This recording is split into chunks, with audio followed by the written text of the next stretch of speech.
Look at your hands, right now. Look at them.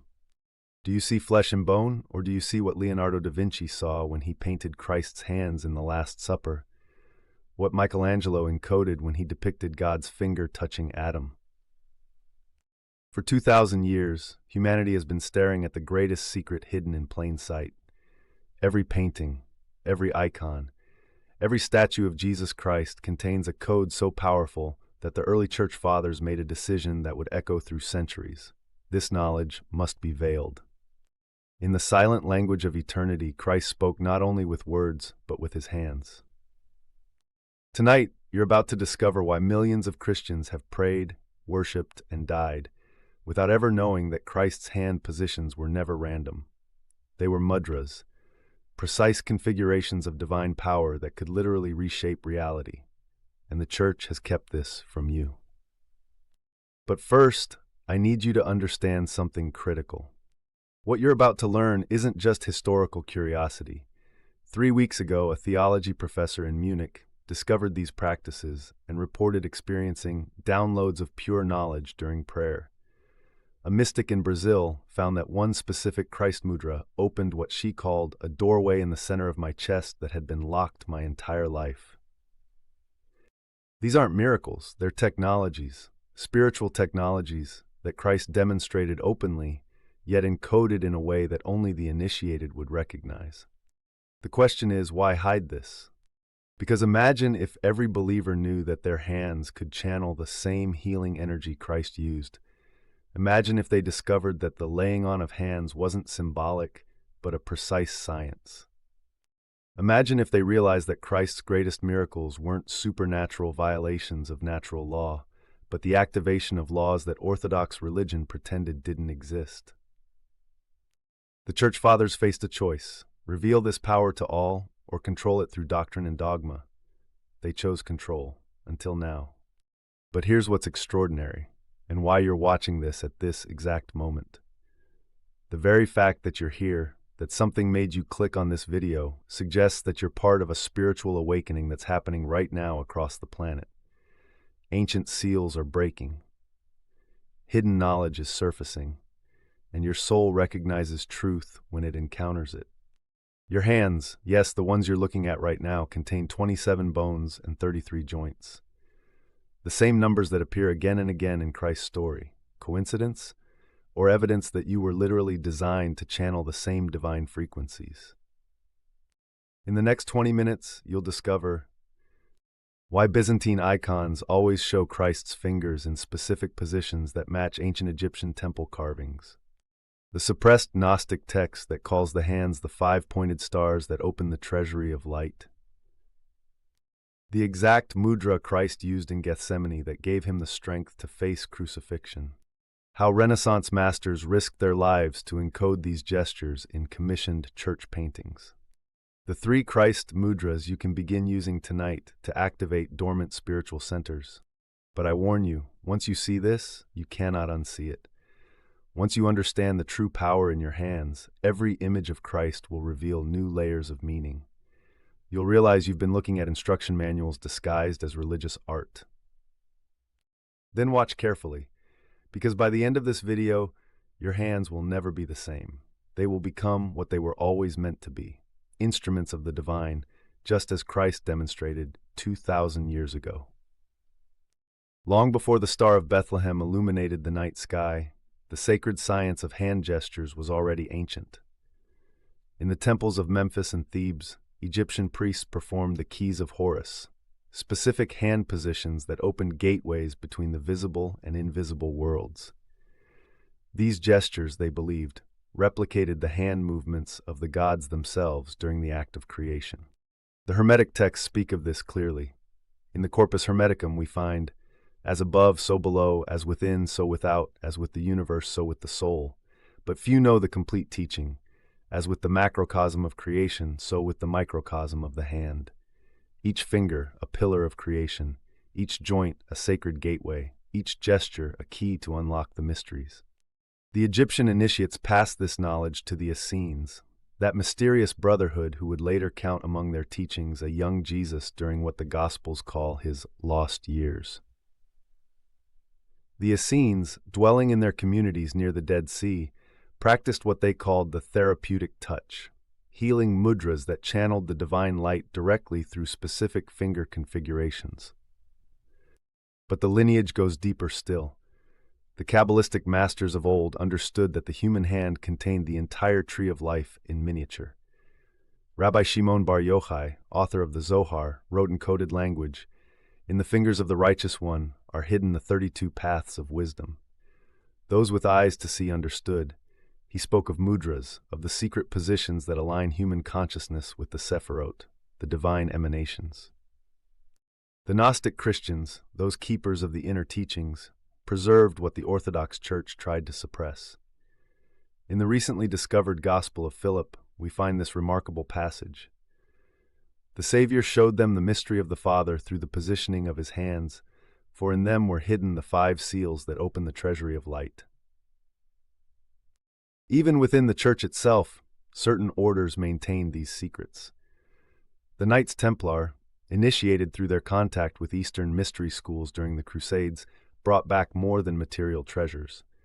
In their secret ceremonies, they practiced what they called the gestures of the temple, hand positions that mirrored those depicted in Byzantine icons of Christ.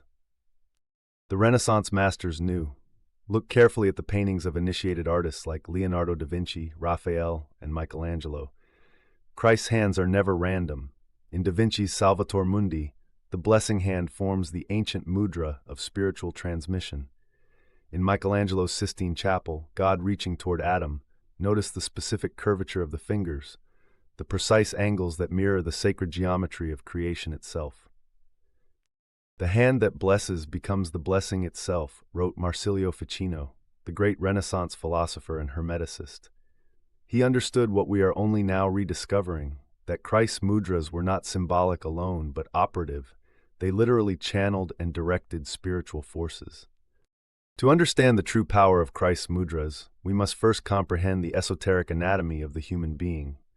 You are not merely physical. Ancient wisdom teaches that you possess multiple bodies: the physical, the etheric, the astral, and the spiritual. These interpenetrating vehicles of consciousness are connected through energy centers that the Eastern traditions call chakras, but which the Western mysteries know as the seals or churches mentioned in Revelation.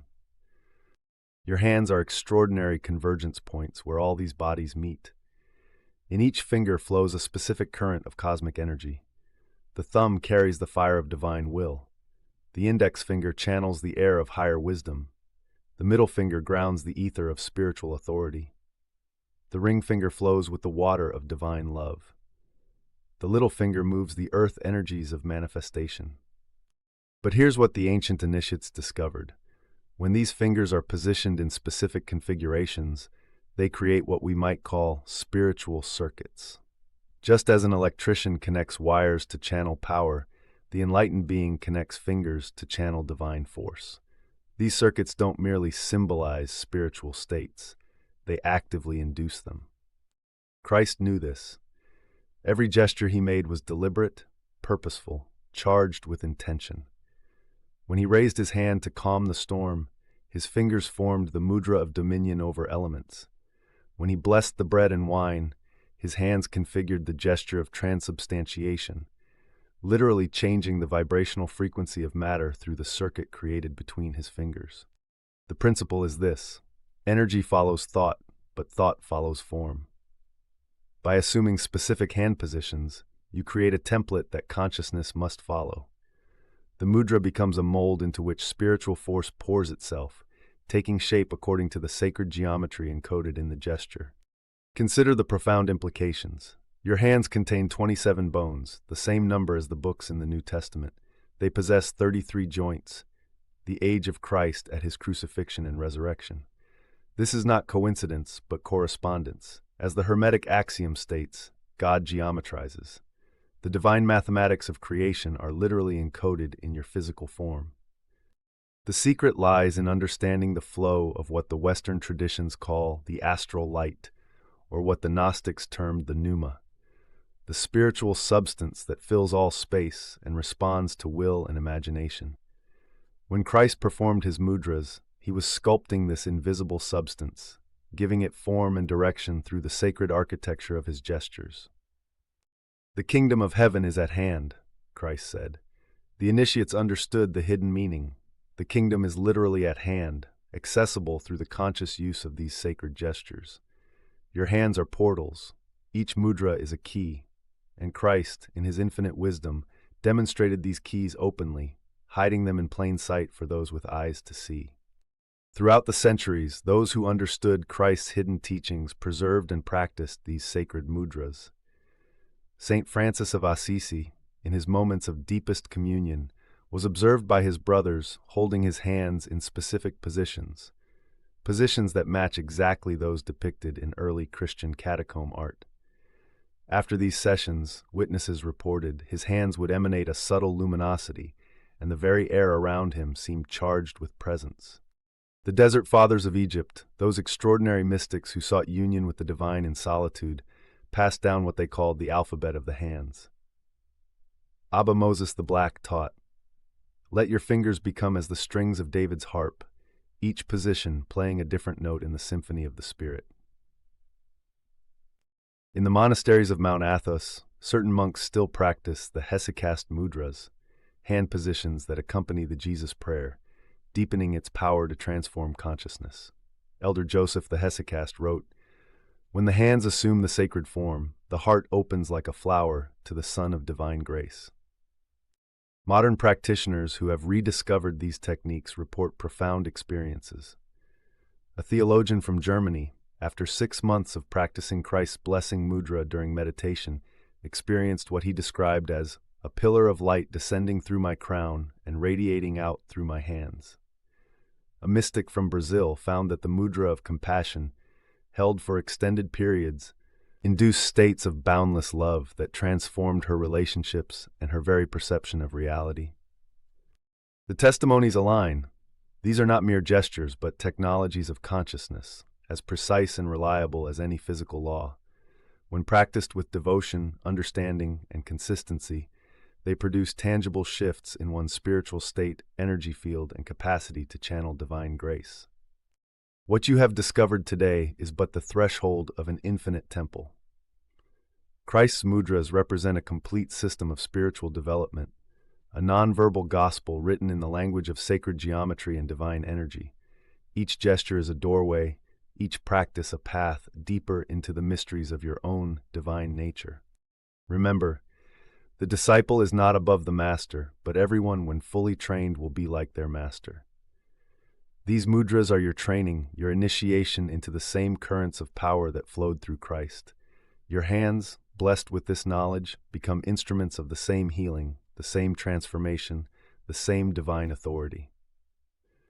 This wisdom returns to the world now because humanity stands at a crucial threshold. The veils between the worlds grow thin. The time of surface religion gives way to the age of direct experience. You are part of this awakening, called to remember and embody these sacred practices. As you leave this revelation, know that you carry in your very hands the keys to the kingdom. Each time you consciously position your fingers in these sacred configurations, you join an invisible brotherhood of practitioners stretching back through Christ to the very dawn of spiritual knowledge. The journey continues. In our next exploration, we will delve into the specific mudras themselves, their exact forms, their individual powers, and the precise methods of practice that unlock their transformative potential. The Treasury of Light awaits your opening. Until then, look at your hands with new eyes. In them lies dormant the power to bless, to heal, to transform. In them lives the same Christ consciousness that once walked the shores of Galilee, ready to awaken at your call. Behold, I make all things new, beginning with your own sacred hands.